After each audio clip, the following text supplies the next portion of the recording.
The recent surveys by Pulse Asia and Social Weather Station show more than 90% of Filipinos are hopeful for 2020. Their optimism is up despite the series of calamities, rise in consumer prices, and other challenges in 2019. What's in store for the country this year?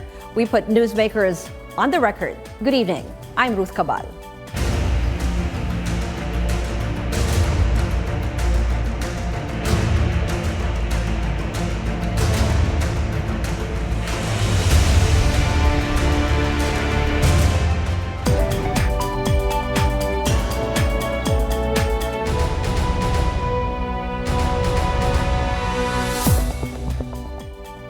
Our guests for this episode, we have political analyst Dennis Coronacion, Pulse Asia Research Director Ana Tabunda, and National Center for Commuter Safety and Protection National Chairman Elvira Medina. Good evening to you. Good evening. And Happy New Year. Yes, of course. We'll start with the good news that more Filipinos are actually optimistic in welcoming 2020. Your survey says 93% of Filipinos are more hopeful compared to just 91%. Can you tell us about this survey, Ana? Well, this survey was conducted from December 3 to 8. So this was before Ursula. Oh, yeah. Okay. And these figures are not significantly different from the previous year or in the past. And I asked one staff of UP before, what makes you hope? And her answer was, she said, because I have to face it with hope, because if I don't, talo na ako. Ganun ba talaga yun? Parang wala ka ng choice. They have to brace themselves. They have to be optimistic. They don't want to be beat before they start. That's how she put it. Yeah, but normally ba every year that's how Filipinos are? I mean, if you compared us maybe with other countries. No, I think it's also, we are optimistic as a rule. Yes, we always look forward with hope to whatever is coming, even if the past was not that good. And surprisingly, I'm looking also at yung ibang result ng survey, no? Across income classes, the poorest Filipinos saw the biggest improvement in optimism. Yes, in compared to December 2018, yes. Bakit siya ganon? May kinalaman ba yun sa estado mo sa lipunan? Or? Well, their quality of life, they're saying it's only 48% are saying it's better, than 41% saying it's the same. Actually, there was an increase compared to December 2018 saying it's worse now. Okay, but around 12 percentage points increase or 13 percentage points increase.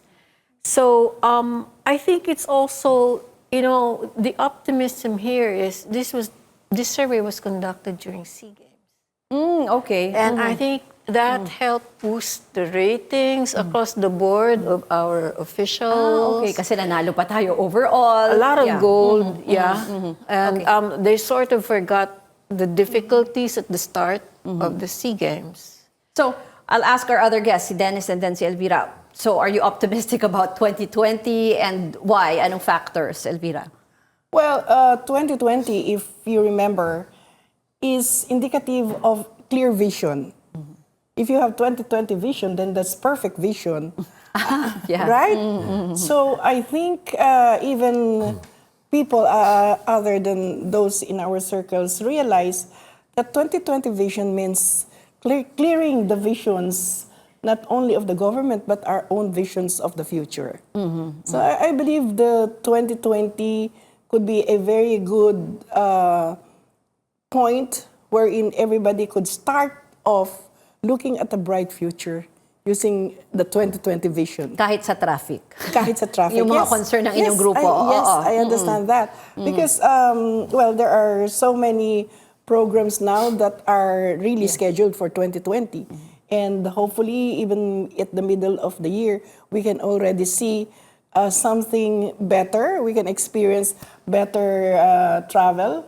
And that will go on until the programs will be evolving until the end of 2020. So by the next 2021, things would be, to my mind, could be even 50% much better than what we're experiencing now. Dennis? Well, the start of the year is always the perfect time to be hopeful.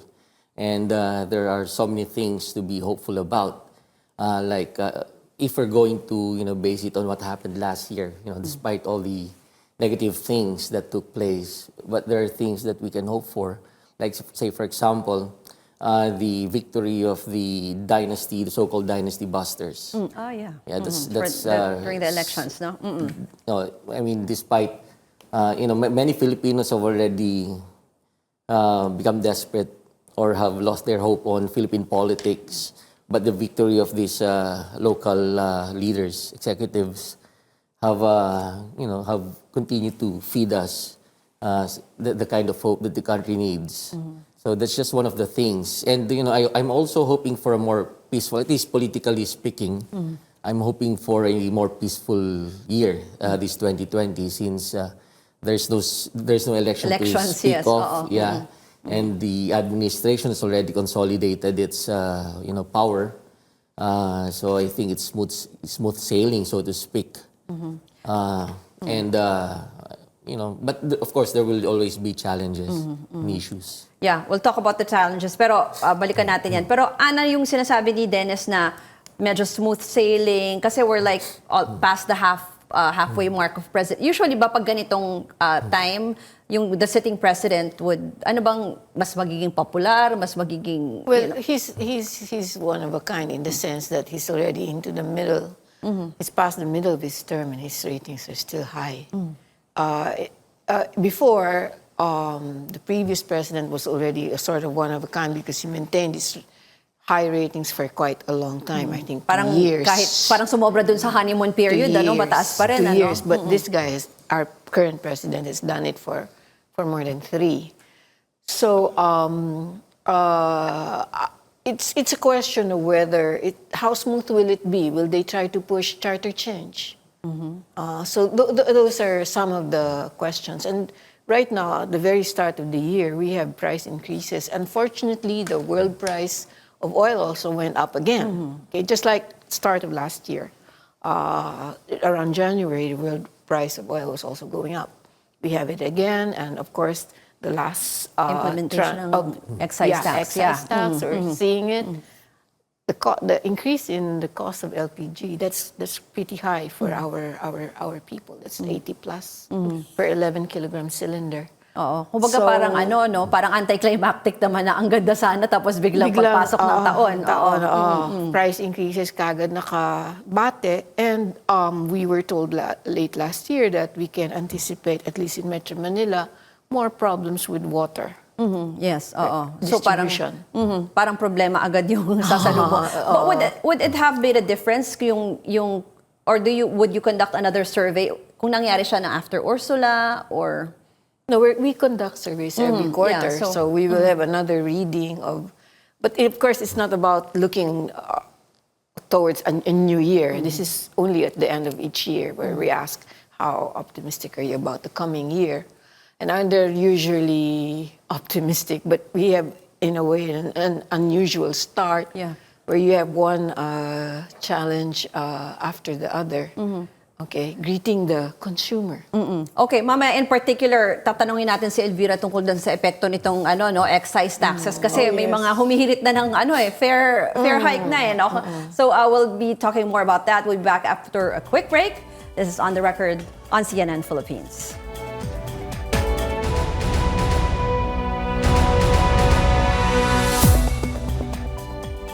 You're on the record on CNN Philippines. We're talking about welcoming the new year. Many Filipinos are very optimistic, but we move on to the challenges. And one that we mentioned is yung pagtaas ng presyo ng bilhin, especially because yung excise tax, the last tranche is being imposed today. Anong effect nito sa transport sector? Well, very lately, Ka-Obet Martin and all the other big federations have already sounded off their desire to request for a raise of fare. Now, again, we go back to the reason why they find it very difficult to operate the vehicles under these circumstances. But then, to us, we made an analysis of what's happening. The reason why, again, since 2005, we've been telling them that the reason why your operation is high because of the engines. O Dahil di pa nga nagpapalit. Hanggang ngayon, di pa sila nagpapalit. And there are some who are still hoping that the PUB modernization will not push through. So, can you imagine having a car that runs on 4 to 6 kilometers per liter? And that's only a light vehicle. So that means the efficiency of the vehicle is very low. And another thing is that it is no longer safe. So we would agree to a raise in fare if only for those who have agreed to modernize and are on their way to modernization. Kasi gusto nila ngayon from 9 pesos to 11 pesos, di ba? Yes.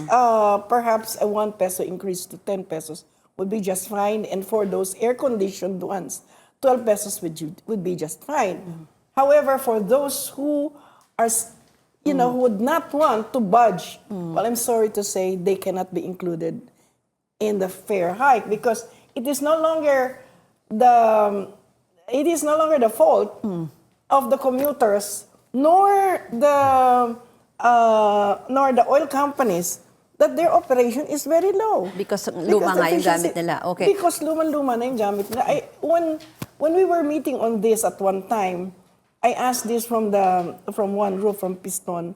They were the ones who volunteered the information, saying that their vehicles run on 4 to 6 kilometers per liter.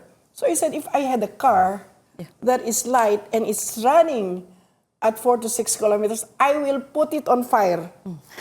So sunugin ko na yun. Dahil Because sobrang it's luman. useless. Yeah. Dennis, overall, ikaw, you were saying na merong achievements, binanggit mo yung mga dynasty busters. We had the SEA Games na mention nga ni Ana. But challenges, in terms of challenges? Well, for one, as mentioned by Ma'am Elvira, it seems that the government has this problem regarding regulation. Now, tuwing holiday, problema to eh. Now, why is it that the government, it seems, cannot control the fare hike, especially during, nananamantala yung mga ilang transportation services. So, and this also happens when you talk of, in rice, the rice industry. So, malaki rin ang problema. I remember, I think a few months ago, with the government importing several tons of rice from Thailand, Vietnam. Umaray ang mga farmers eh. Pero ang nakapagtataka, ang laki ng influx ng mga imported rice, pero hindi naapektuhan. Yung presyo hindi bumaba.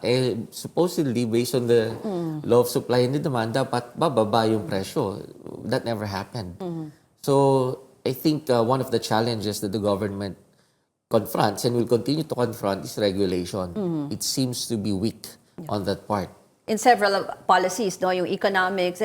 And then, meron naman kasi silang some priority bills. I'm looking at some priority bills. Meron silang mga bills on, making it easier for foreign investors to do business. Diba? Maraming mga pending bills on that. And then they have a bill creating Department of Overseas Filipino Workers, Department of Water, of Disaster Resilience.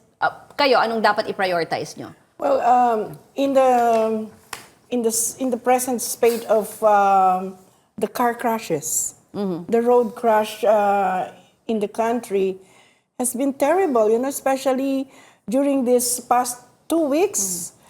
There is already mga provinces, That's right, and we see of people, 9 persons getting killed on the highway. Sometimes 3 people on a tricycle being run over by a jeep or a van. So what bill are you pushing for? Well, the Senate and both Senate and the House of Representatives have already passed in their sessions the National Transport Safety Board. Okay. What is left now is a BICAM. So Para I hope, mapagtugma yung versions nila. yes, they have already worked on the harmonization of both bills, and I think that should be top priority because lives At stake, yeah. is at stake, and there is no amount of money that can be equated to life. Anna?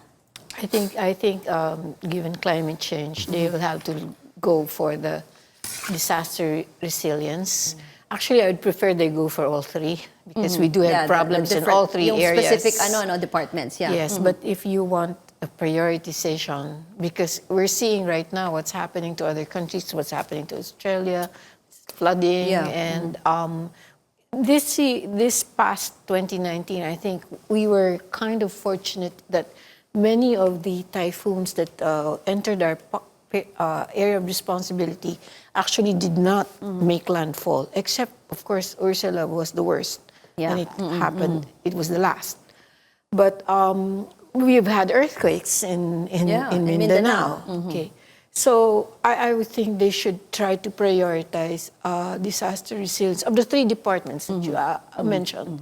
Because the NDRRMC is just a council. It's a coordinating council. In the meantime, for the water, we do have the LUA, we have the MWSS. It's still kind of workable. For OFWs, you have the POEA and so on. In the meantime, we're getting hit by more and more disasters. Then, Well, for one, I would go for the review of the rice tariffication law. yeah. Right? Well, even though it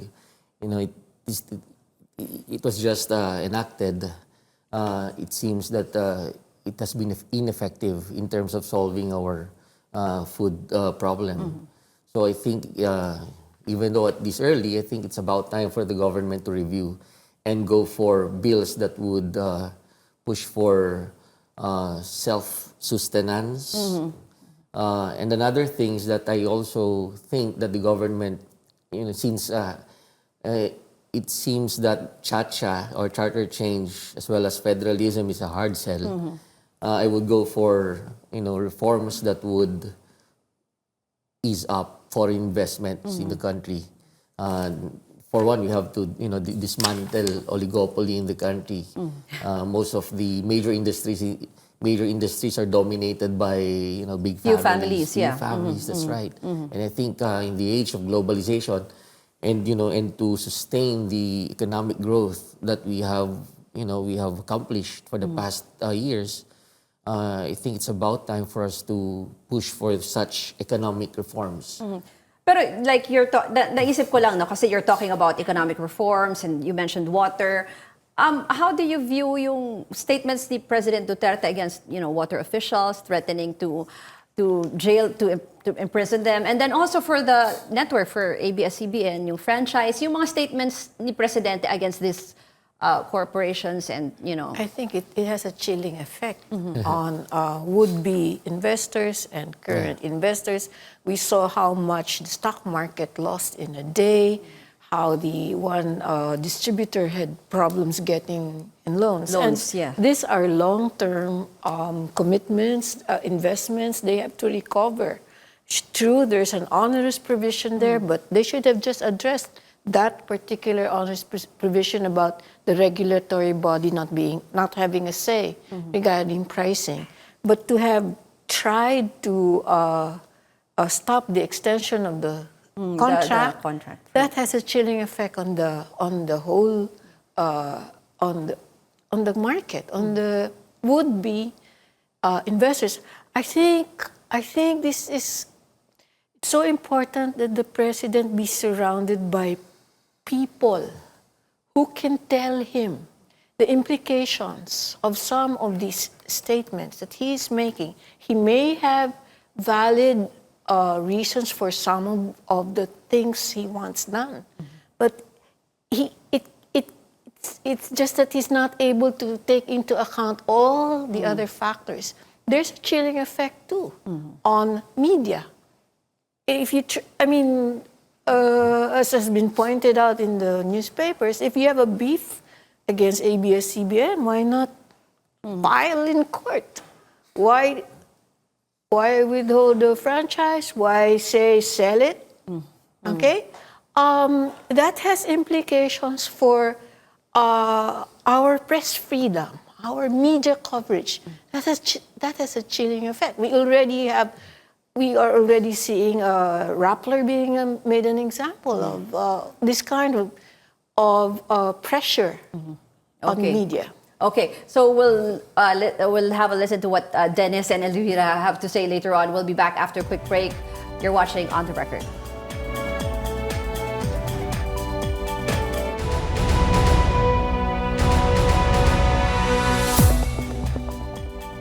You're watching On the Record on CNN Philippines. Dennis, briefly lang, how will you assess yung mga ganong statements ni President, like against ABS-CBN or the water concessionaires? Well, I think it depends on to whom the president is issuing the threat. Although I agree with Ma'am Anna's remark or opinion about insofar as media is concerned, I think I have to agree with the president with regard to his threats issued to the to Maynilad and then the others. So because I think that serves a public interest. Although I think of it more as a short-term solution rather than a long-term one. You know, the government or the president should think of something else. It should not be the long-term solution. Okay. Last few words from you guys. Where are we headed in 2020? Anong dapat i-prioritize ng government? Elvira. Well, for one, the perspectives of 2020 is a very good one. As I said, we have to have the clear visions of where we want to go. And the PUB modernization should be pushed because it's not only the well-being of the transport industry, it has something to do with environment. Because per the information gathered from the international sources, 70% of the pollution, especially in urbanized areas, are coming from the transport. So it's only the change in our mode of the type of transportation that we have should be pushed. Also, the National Transport Safety Board should be there so that we can save more and more lives by pointing out what really went wrong so that it would not be, it would not happen again. Okay, Anna. There are really many challenges. It's really hard to run a government. It's really tough with the many problems we're facing. We have problems in education, we have problems in the health sector, we have problems everywhere. I think the government has to know how to listen, has to know how to hear out all the sectors that are affected before it, you know, it's doing a lot of good stuff too. It's allocated a lot of money for social, a lot of the budget for social services and so on. That's what all these taxes are about. But it also needs to listen to those affected because right now some of those in the economic team are thinking again of what more to tax. I mean, we've had already a lot. It's just a matter of implementing and and in the meantime, the promised reduction in corporate income tax, the promised reduction in the personal income tax, they won't be implemented until after 2022. yeah, kasi in So trenches. we're really feeling the effects. Okay, Dennis. Well, you know, as the Duterte administration's time is coming to a close, I think at this point we have already realized that there are some things in it that we cannot change and that there's still some things that we can insist on changing. One thing that we cannot change is, of course, the president's foreign policy, our foreign policy, particularly with regard to China. That's one. And his anti-left policy, and of course, his attitude towards the media, certain media outlets. I think these are some things that, you know, that would be very hard to change in the coming years. But of course, there's some, you know, we have reason to be hopeful. And I would go for economic and political reforms, especially the anti-dynasty bill. It should push through. Okay, with that said, we'd like to thank our guests for tonight, political analyst Dennis Coronacion, Pulse Asia Research Director Ana Tabunda, and National Center for Commuter Safety and Protection National Chairperson Elvira Medina. That's On the Record. Thank you for watching. I'm Ruth Cabal.